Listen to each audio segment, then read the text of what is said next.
the chair of the Department of Wisdom Traditions, as some of you know. And I'd like to welcome you to our now fourth Wisdom Symposium, which for the Department of Wisdom Traditions is our way of sharing our work together with one another as colleagues, but also with the university and whoever might be passing by or passing through or on Zoom.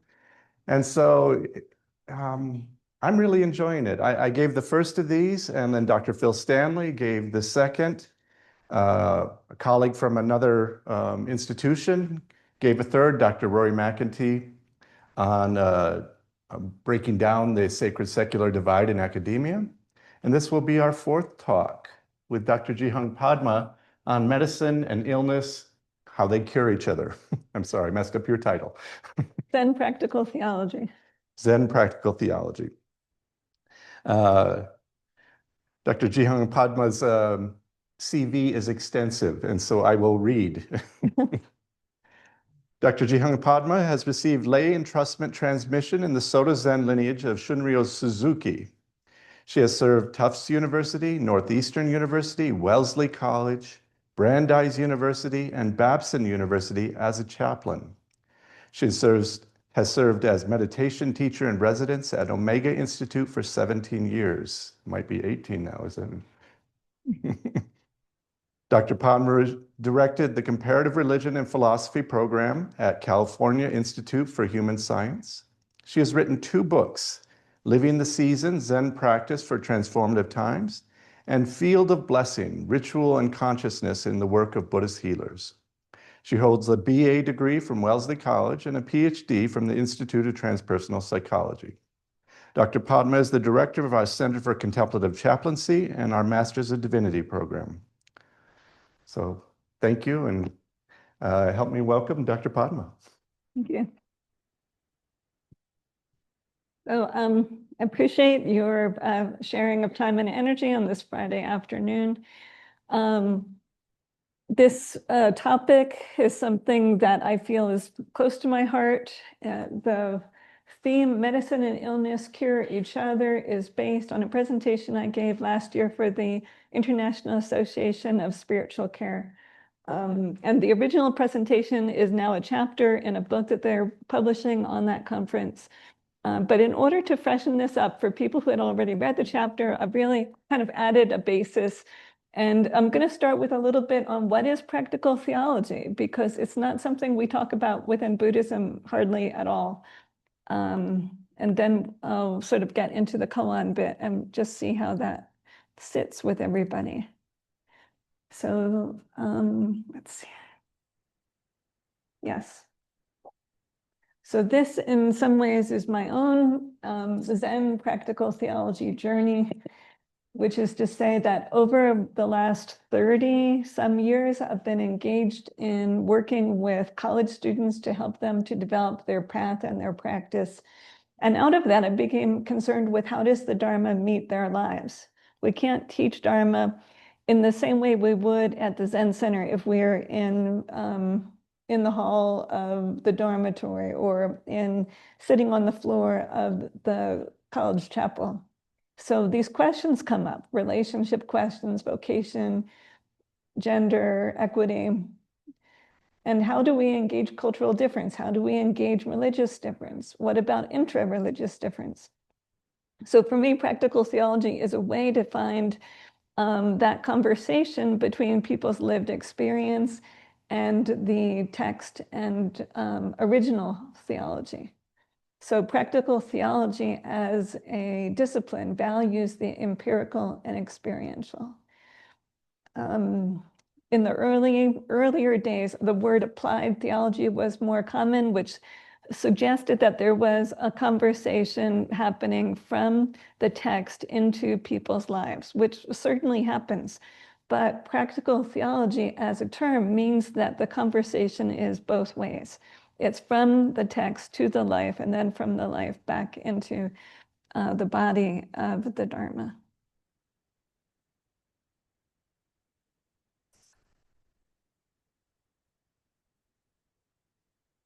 So that's the change in orientation. And I mentioned here this, one of the foundations for me in helping to apply this was a class I taught at Esalen in 2010 on applied Zen, how we create the world around us through what we choose to focus on. And another significant mentor for me in methodology has been Hyang Chung, who has been a teacher at Union Theological Seminary, a Presbyterian minister, and a Korean Zen teacher who bridges those traditions. So then the field of practical theology had a shift in the 90s. Instead of focusing on the traditional hierarchy of knowledge, which focuses upon theory over practice, the literature in practical theology began centering more from practice and experience, beginning with the everyday issues of life and seeing theology as something that happens through ordinary people by means of their practice. So it's not reserved to the academy or to specialists, but in some way we're all doing theology through our lived experience. And this comes close to liberation theology because it centers marginalized voices and marginalized experiences. So here's a kind of case study. Hyung Kyung spoke in her book, Struggle to be the Sun Again, which is on Asian women's theology, about Salim, which is how Korean women make theology through their day-to-day practice of the household, through bringing mindfulness to those activities and caring for them. Living in Korea, I understand that's more than a concept. People treat stupas or rice paper windows or the washing of rice with devotional attention. And so when Hyung Kyung has talked about this, she says she's not even thinking about it as doing theology so much as theopraxis. Theology suggests a focus on words, and really theopractice. You know, what is it that we're doing? What is the theology that we're making through the lived experience of our life? Hyung Kyung Chun was invited to give a opening at the World Council of Churches Assembly in Canberra, Australia in 1991. The theme of that conference was the Holy Spirit. And so she began that presentation in a way that ruffled a few feathers. She invited Korean and Aboriginal dancers to perform, and she asked the participants to remove their shoes to honor the holy ground and prepare to encounter the Holy Spirit. So the idea that indigenous and Buddhist elements could be incorporated into a Christian ecumenical space. So the context for that is from a practical theology perspective. She needed to express theology meaningfully in this place where we are. And the response to that was that people accused her of syncretism, which is to say inappropriately mixing religious traditions. And her response was, if I'm a syncretist, you are also a syncretist. You are a kind of Western-based and therefore pagan and Hellenistic syncretist. Jesus's tomb didn't have Easter eggs, and there was also no Christmas tree at the original nativity. And, you know, I am an Asian woman, a syncretist, so I call upon the Holy Spirit as it's evident through Kwan Samboso. So there's a kind of critical analysis of the way that theology is made, that the idea that practical theology needs to translate theology into life and interpret theology out of life. So practical theology had this reflexive turn. It's been influenced by the postmodern feminist perspectives. And to say that we need to look at the way that it's always evolving, that if we try to say that there is something about theology which is objective, it's a kind of ahistorical perspective, because theology is always being influenced by the people who are living it. So in this way, daily spiritual practice or community rituals, oh, oh.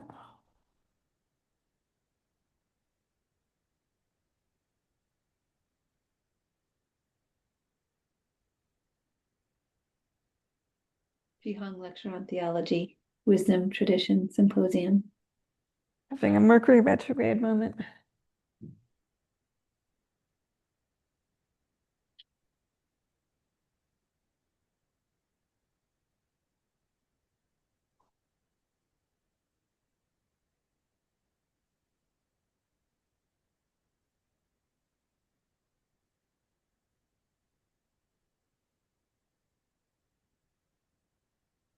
Well, page crashed. That's so interesting. Okay. Wow. Is it like no, it's like a script error. It's like a code.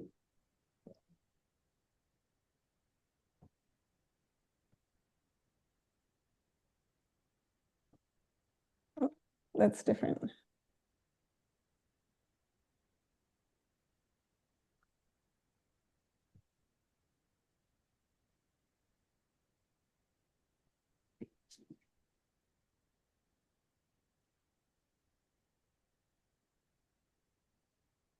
Oh, right. Okay. Thank you. All right. Right, so that it's this kind of looking at everyday ritual as an embodied theological narrative is characteristic of practical theology versus systematic theology, which would be more looking for a logically consistent system of beliefs that is then, kind of taken into, adopted by people.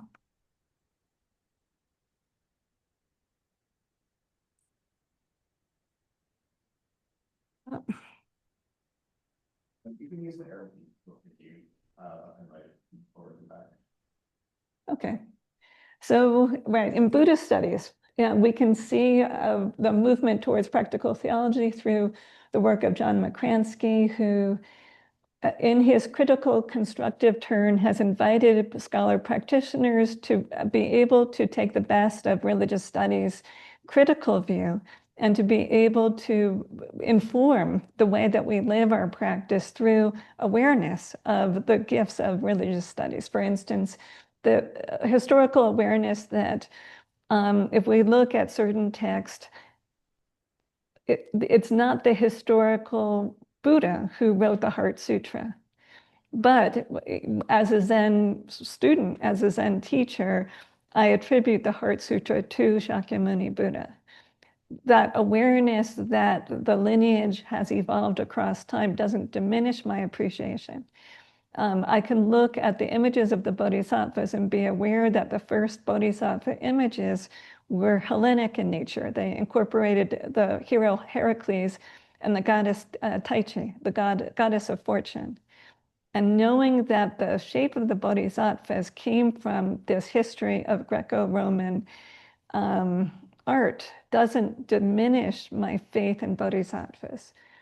But knowing that the practice has evolved historically gives me more appreciation for skillful means as the Dharma continues to respond to the here and now. And through that, we can see that the Dharma speaks directly from all of these cultures and traditions that it's been a part of, right? That's my applied Zen class. And then the Buddhist campus chaplain source book also comes out of this view, the idea that we're skillfully adapting the Dharma to the situation of chaplaincy, because we can't teach in that situation simply the way that we've been taught. So that is a source book of skillful means. And that's actually John McCransky's son, Jonathan, with me. Small world. Da, da, da, da.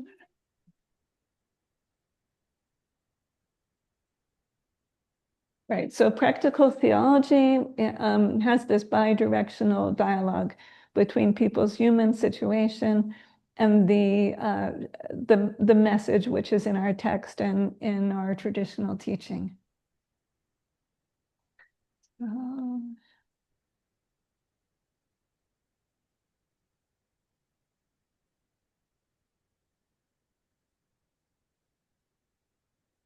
This kind of iterative cycle where experience then helps us to reinterpret the teaching, and the teaching then gives us more insight to bring to experience. In some way is something that we see both through the Four Noble Truths and through the liberative pastoral praxis that's described by Emmanuel Larty, who is a practical theologian. So if we look at the truth of suffering as the diagnosis, the truth of origination as the cause of illness, the truth of stopping, pointing to the cure of the illness, and the truth of the path as the medicine, the treatment. This is parallel to what Emmanuel Larty was saying, that we begin with the concrete experience and then explore, psychosocially, what's the origin of that experience, and then come up with standard and innovative responses, which is the practical theology in action, and bring them into the world, which is the path. And we can see that understanding of the Four Noble Truths in Ambedkar's interpretation of the Buddha Dharma to liberative social expression, and through Sarideva, which is a nonviolent community building movement in Sri Lanka and other places. So, for instance, I start with the sense that the most important thing that we can bring as a Buddhist chaplain is presence. But I can also, as someone who's looking at practical theology, see that that connects with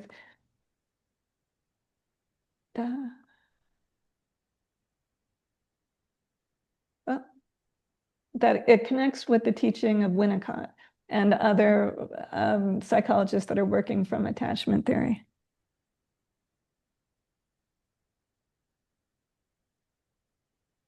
And that then sets the template for all of our relationships. So when I teach students to do chaplaincy, we're speaking about what is that process through which my own attunement can help to hold space for this person that we're caring for.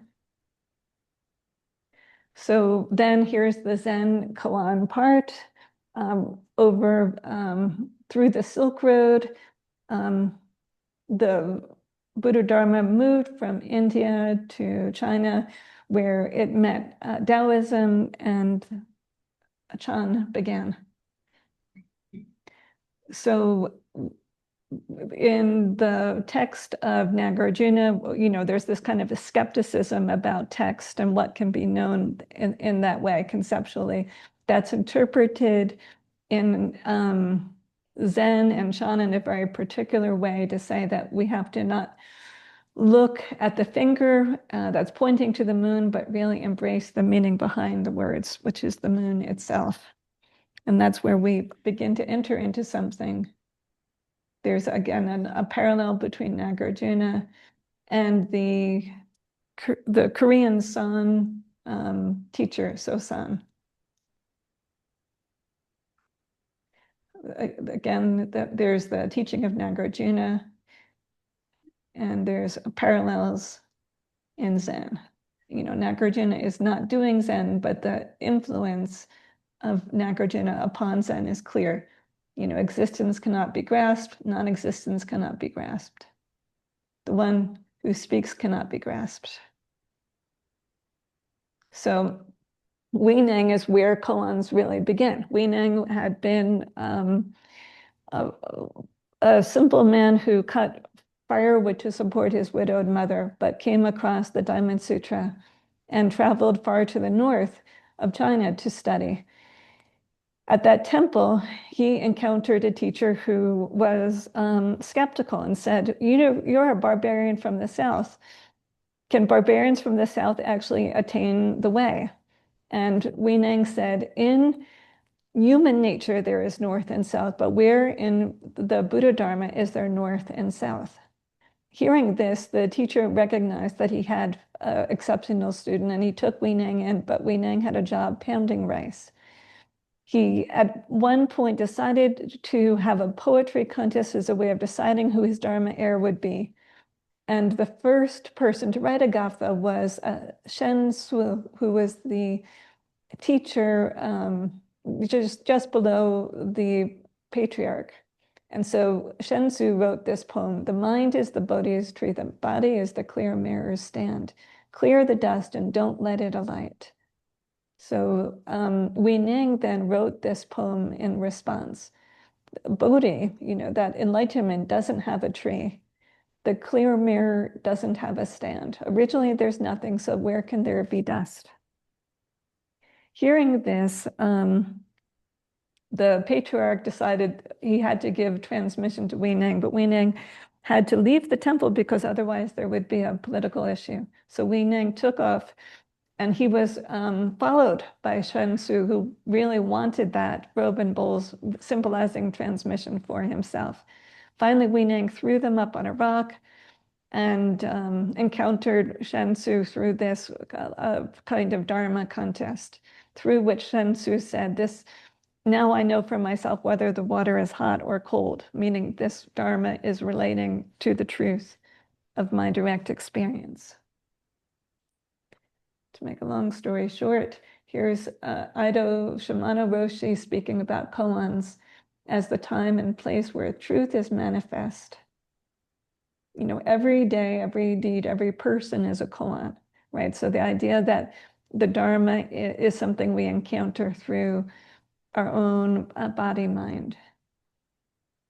Thich Nhat Hanh says in Zen, we're using this as a subject for the meditation, but the response is in the life of the practitioner. And this is from Eiken Roshi. Each koan is a window that shows the whole truth, but just from this one vantage. And then we have many koans so that we have many vantages. Here, Mazu is one of those kind of primary founders of the koan study tradition. And so this is how he encountered it from his teacher. Shuazan, what are you aiming at by sitting meditation? Ma says, I aim to become Buddha. Huazan picks up a tile and rubs it on a rock. Mazu says, why are you rubbing that tile? Huazan says, I'm polishing it to make a mirror. Mazu, how can you make a mirror by polishing a tile? Huazan, granted that rubbing a tile will not make a mirror, how will sitting meditation make a Buddha? So what do you mean? When a cart stops, do you whip the cart or the horse? So then Huazan says more. So basically, don't attach to the sitting form, because if you are, you're not yet mastering the essential principle. So in that, we see that the Dharma has to be evolving and in dialogue with that lived experience. And all of the koans are pointing to something direct like that. So Suzuki Roshi comments on that koan. What he means is whatever you do is zazen. We don't practice to make the tile a jewel, but we just do what we do, just to do it. When you eat, you eat. It's like a frog. When a frog becomes a frog, Zen becomes Zen. And then Daido Lori comments on that same koan. On the tips of 10,000 grasses, each and every dewdrop contains the light of the moon. Since the beginning of time, not a single droplet has been forgotten. Although this is so, some may realize it, some may not. So everything, what he's pointing to, he's actually quoting two other Zen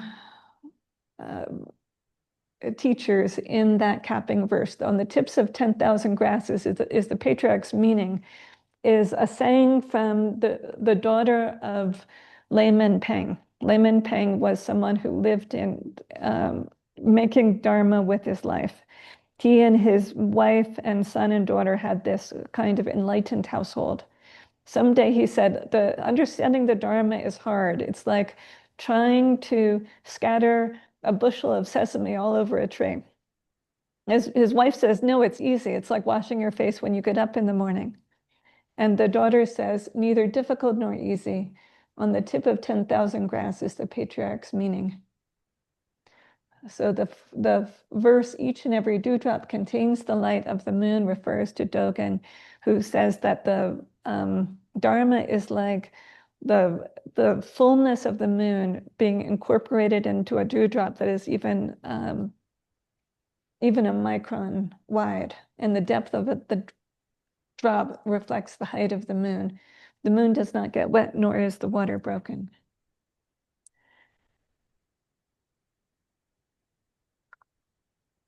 So here's that kind of core koan. Zen Master Dongshan is unwell. He says, he's unwell, so someone calls on him and is in that time actually asking for teaching. I see you're not well. Is there anyone who doesn't get sick? And Dongshan says, yes. The student says, does the person who doesn't get sick take care of you? So the person who doesn't get sick, that's referring to, who is it that is beyond this appearance, beyond the personality? Like, what is that true self? Is that what's taking care of you? Dongshan says, I have the opportunity to take care of that person. So that actually turns our usual understanding of things on its head. It's not that our enlightened self is taking care of this epiphenomenon of consciousness. It's that our own vulnerable mortal self is the vehicle through which bodhisattva awakening is attained. And so what happens when you take care of that person? At that time, I don't see the sickness. So the commentary, you should understand the 10,000 hands and eyes of great compassion are deaf, dumb, and blind. So if that bodhisattva of compassion has 10,000 hands and eyes, they have to live through us. And the great earth is at once medicine. So everything is empty, but everything just as it is truth. So within that original text on Buddhist chaplaincy, that was published, I think, about 20 years ago. Shusen Peterson, who is a Buddhist chaplain, uses a koan to illuminate the work of chaplaincy. In this case, Maoza is the one who's unwell. And this temple superintendent says, how are you these days? He says, sun-faced Buddha, moon-faced Buddha. So the sun-faced Buddha traditionally was said to be a Buddha that lived for 1,000 years. The moon-faced Buddha traditionally was said to be one that was as ephemeral as the moon, just lives for one day and one night. Meaning if I'm in good shape, that's healthy Buddha. If I'm sick, that's sick Buddha. So she comments on that. She says, we might be either the moon or the sun. As the moon, we reflect back a patient's distress so that they can meet that suffering with self-compassion. As the sun, we're illuminating the wholeness. We're illuminating the Buddha nature that might be obscured but is always present. So then we can connect that back to the care that we give. In order to be able to give care, we have to work from the wholeness of who we are to the wholeness of who they are. And to do that is not easy. That's a journey. But if we don't do that journey, then our own buried wounds are going to get in the way of the care that we can give. So that's a way of using that koan to speak to the present time. And so that ancient koan has one round of commentary, then another round, which is contemporary commentary. This is from the koans, a collection of koans compiled by Eiken Roshi's students who were making an endeavor to rediscover the stories of the women ancestors who were sometimes obscured. So in this case, the monk calls on such a teacher, Mihu, and says, "Do you have any disciples?" So she says, "Yes." He says, "Well, where are they?" She says, "The mountains, rivers, and earth, the plants and trees are all my disciples." The monk says, "Are you a nun?" She says, "What do you see me as?" He says, "A layperson." She says, "You can't be a monk." He says, "You shouldn't mix up Buddhism." She says, "I'm not mixing up Buddhism this way." The monk says, "Aren't you mixing up Buddhism this way?" She said, "You're a man, I'm a woman. Where has there ever been any mix-up?" So he has a kind of conventional idea of what the Dharma looks like and what the forms and structures are, and he's trying to categorize her, and her understanding is defying that easy categorization. So when she asks him, he can't get beyond that reified form. He might be in a place of polishing his tile. So, she offers him this opportunity. And at the end, she says, "You're a man, I'm a woman. Where has there ever been any mix-up?" It's like right here with the truth of this place, the mountains, the animals, our direct encounter, this is where the Dharma is being revealed. So it's very analogous to what my teachers and Master Sung San would say. If you have a question, go ask a tree and the tree will give you a good answer. So Zen Master Unman commenting, this is Unman's commentary on that original story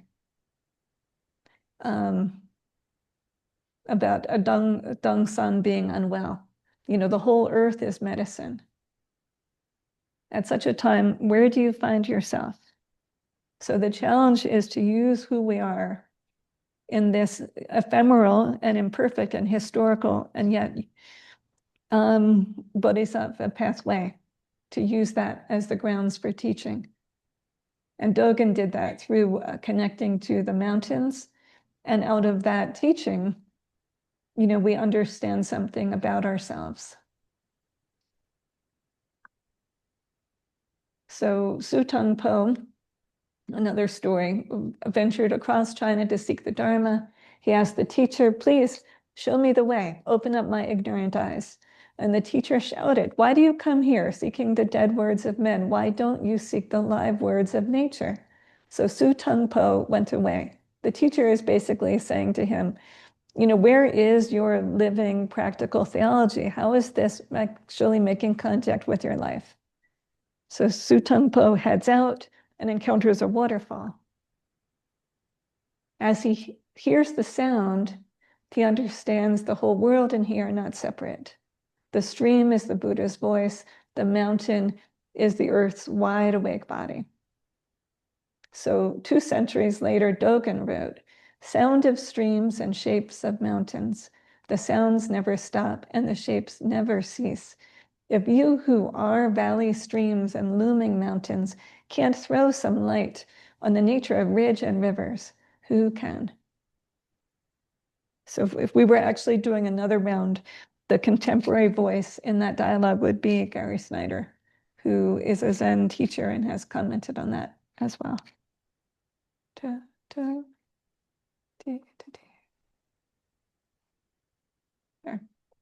Right, so then as I look at that, it reminds me of Peter Senge's teaching to work with building a society and human communities that reflect the wisdom of nature, and to find skillful adaptations of Buddhist spiritual care for this time. Some of the forms that is taken within the book or within my own chaplaincy have been working with Joan Halifax's grace method for clarifying our intention and attention before stepping into meeting a client. The practices of tea ceremony as part of students' commencement process, using chanting to help students to ground and to center in their body, and taking students off the grid so they can encounter that mountain and river teaching themselves. So, questions, thoughts, comments, curiosities? Yeah, welcome.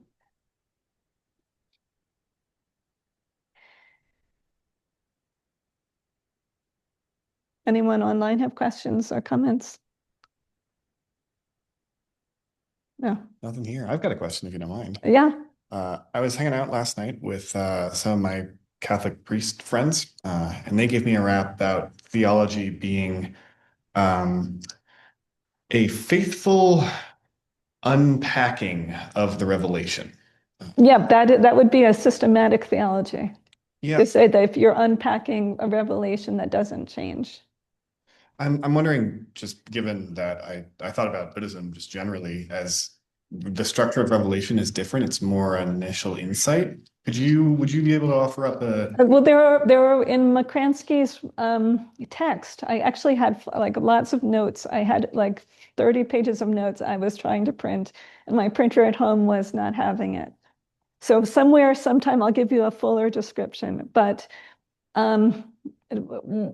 one of my favorite texts in theology is John McCransky's offering of historical consciousness to the transhistorical Buddha. So that idea that we can offer this historical consciousness, aware that the practice of Buddhism has changed over the centuries and over the cultures in which it's been located. And every place that happens, basically, people tend to not speak about the change, because the idea is that if you recognize that Buddhism actually does adapt and shift, it might be taking away from the idea that we got the revelation directly from Shakyamuni Buddha in a pure form. So as if the idea that we have evolved from 2,500 years ago would be a heresy. But Buddha didn't have bodhisattvas, right? There was the original bodhisattva, but he didn't have Tara. He didn't have Jizo. He didn't have all these other bodhisattvas we've come to know and love and consider part of Buddhism. So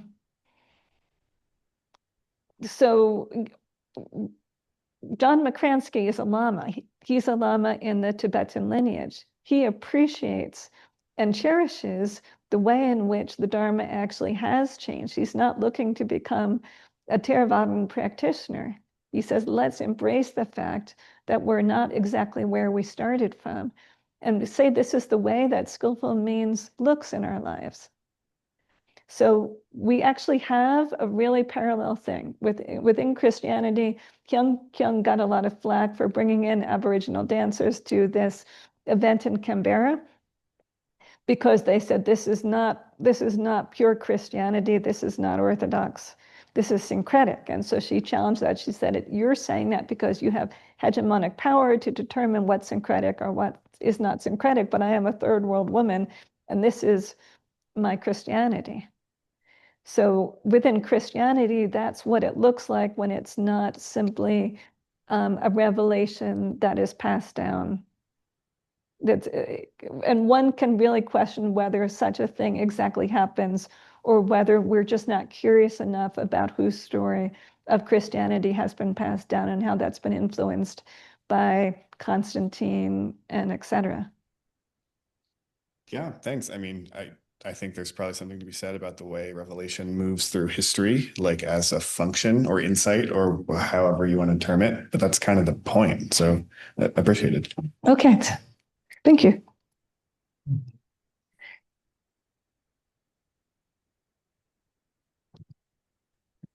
Jen.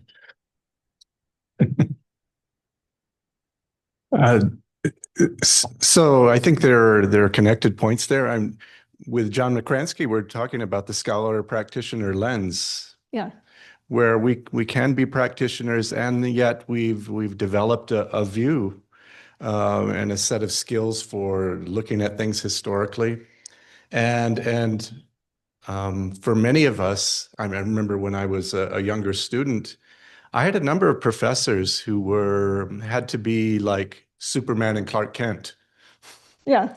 They had, in fact, they might lose their jobs if it was known that they were practitioners. Yes.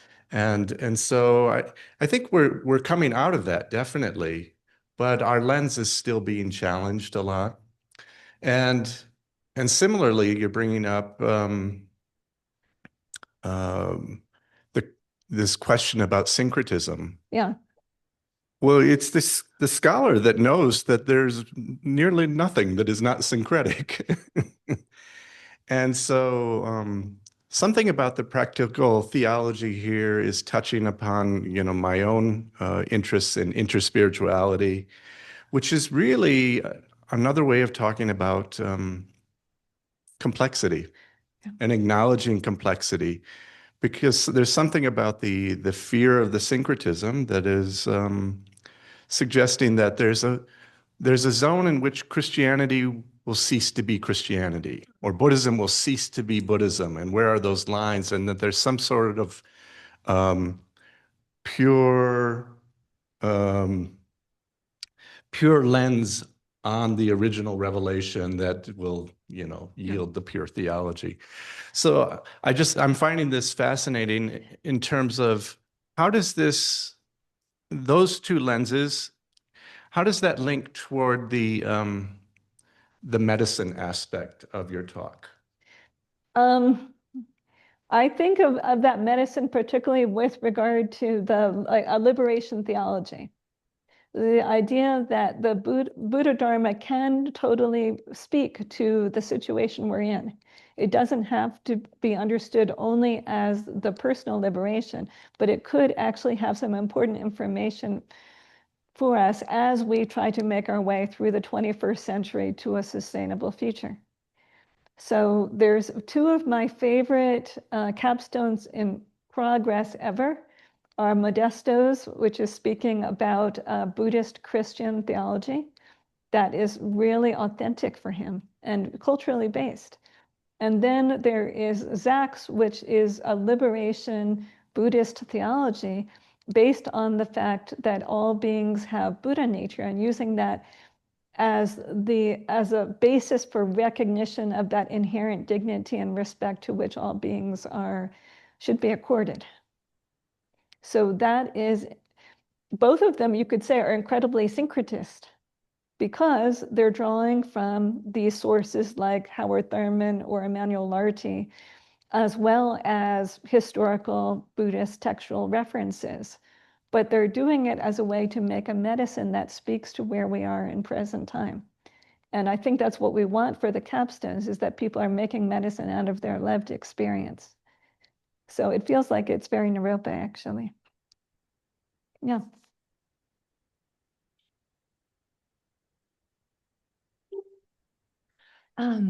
So thank you so much for your talk, and I really enjoyed it.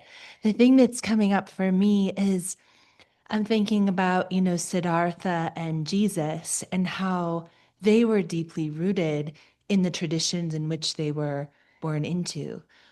But they definitely were meeting the moment. Like Jesus was seeing the injustices happening. Siddhartha was seeing the need when he saw, the people that were sick, old age, he saw the suffering. So I'm just thinking a lot about also like depth psychology and Carl Jung, and thinking about how there's this idea that we're all to, live into what's sometimes called like the hero's journey, or sort of our own mythos or mythology, kind of in the broadest sense, myth meaning like a truth-telling tale, not a myth like something that's untrue. So I'm thinking about like how the lived theology can both help, caregivers and like care receivers sort of facilitate that unearthing, since Yeah. of course those roles will be flip-flopped in another life or in another time. So that's like really alive for me. And just the last thing is like healed versus cured. Like I love this idea that when we're in a hospital setting, not everyone is going to be cured, but everyone can be healed. And I think it points to exactly like what you're pointing to. Yeah. So it just was really alive and interesting to me. One of my favorite dissertations that I've read is about this nun who was the originator of the noonday fasting practice. And when she was on her solo retreat, she got terribly sick. And so her kind of emerging through that sickness into wholeness is the way that she was able to bring back a really important medicine. Yeah. So I think that it might be Pema Chodron who says that our neurosis and our medicine always, our neurosis and our wisdom are always two sides of the same coin. So there's many stories about people who have had to go through their own journey, and then out of that, they understand something. Yeah. Right. So then that's, for instance, Mauza here had been attached to the form of practice, but his teacher kind of gave him a good hit and said, you don't just sit there polishing the tile, like just wake up to actually what you're doing. And out of that, Mauza had this genius for helping people to wake up. And that then becomes the lineage of Chan that continues to this day. Yeah. Thank you. Yeah. Yes, thank you. That was wonderful. Thank you. You laid out how practical theology is a new term. Yeah. And it was preceded by applied theology, which was new term during its initial phase. Yeah. And you gave many vivid examples from the Zen tradition of, I guess you would say, practical theology, of people talking and interacting and having a vivid impact on each other. Yeah. So I guess the question would be, though the term practical theology is new, Yeah. what are your thoughts about it being an integral part of Buddhism from the beginning? Well, I mean, as a Zen person, I would make the argument for that. That I think one of the conversations, my first conversation about practical theology took place in my living room when I was sitting there having tea with Monica Sanford, who's at Harvard Divinity School, and she had just come by in that time after the holidays. And she was asking me questions because in that rare moment when I am there as a Buddhist chaplain and she's doing her research on Buddhist chaplains, she has questions like that. So we had to unpack that, because when I'm in the trenches as a Buddhist chaplain, I'm not thinking about this is practical theology, even though I have the pieces. And so it's important, I think, for the lived experience to have the dialectic, the iterative cycle go back into the texts, and have someone like Monica, who is spending time studying, say, practical theology. And I'm like, yes, I have that. Like, I didn't always knew that I had it, but it's kind of apparent, isn't it, that this is already part of Zen? Because otherwise we would confine that idea of theology to this really small group of probably Christian theologians who have degrees, and that's not the location. That would actually be a kind of making something special and separate out of theology in a way that doesn't relate to our life. So basically, I would say yes, I think Zen has had practical theology from the beginning. It has this cycle of reflection that's been built in through the koan practice.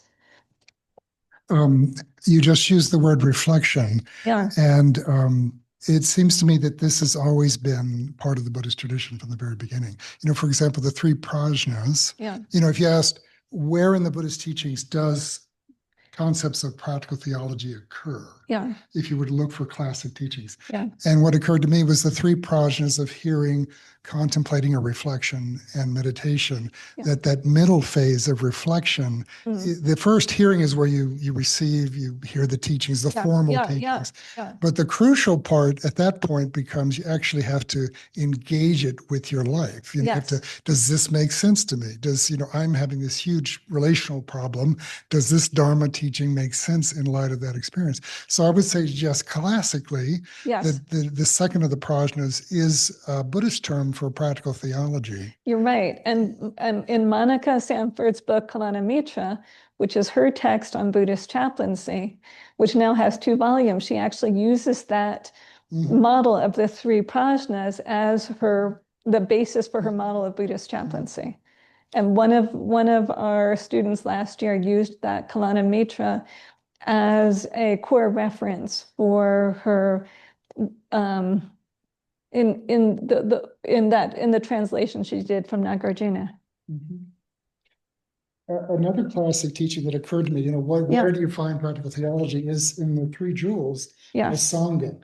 The whole thing about Sangha is it's a community in which everyone's interacting. Everybody's at different stages. So I would say implicit in that jewel is the idea of practical theology. But a lot of rubber hits the road in the interaction in the Sangha. Oh, that's totally true. Or outside the Sangha, but interaction in general. Yeah, and I think that even the way that the details of the Tibetan ritual liturgies, like the Shud ritual, those melodies have been interpreted or evolved in a community of practitioners, that is like listening and resonant with each other. And that's a practical theology.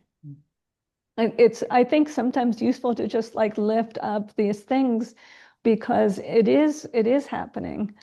And the more that we can see that, I think it brings that extra sense of the sacred into our lived experience. In the Tibetan tradition, there's several terms. There's many ways, styles of teaching. Like there's the classic style as you open, which is text, which starts 1, classic commentary, and you sit there for 3 hours, and then you break for lunch, and you sit there for 3. Just goes on. But they have other styles like tree. It's a real personal instruction. Like if you receive an abhishek and Vajrayana, they will give what's called a tree, which needs to be very personal and very penetrating. And they're trying to get you, to connect with what's going on with this formal abhishek. And then quintessential instructions. It's a very intimate, personal type of style of teaching. And then there are texts that reflect this style. It's much more intimate, much more passionate. So, and they're not seen as contradictory with the more formal styles. But clearly there's different ways of teaching. That makes sense. A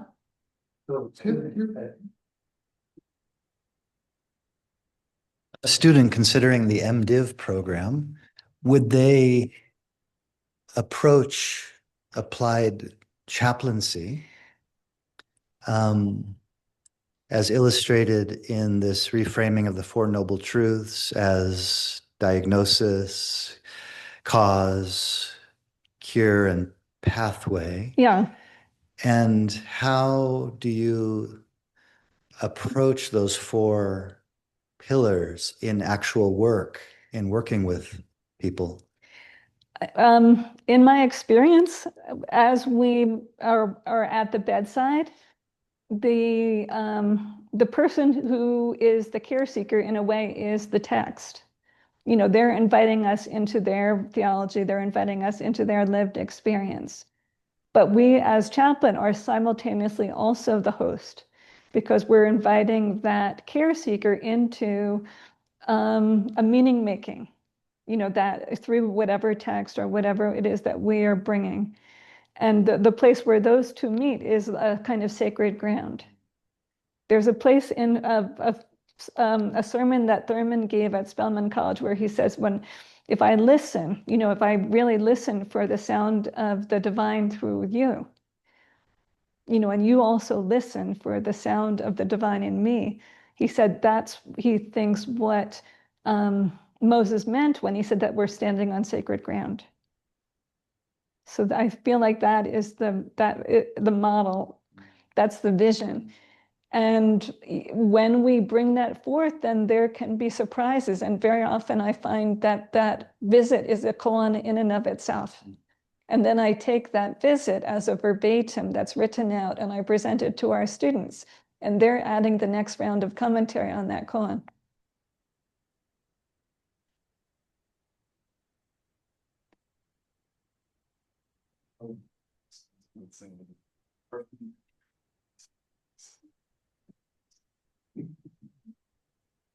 Thank you. No questions? I kind of heard that's the opposite. The pendative is the text. Did I hear that? Oh.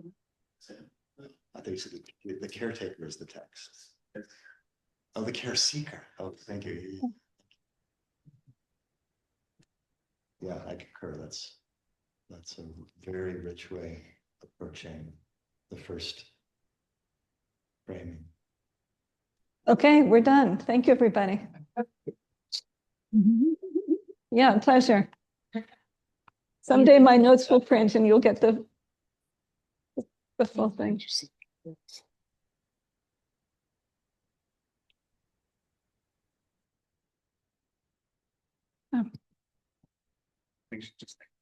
Okay, you're welcome. Thanks for showing up.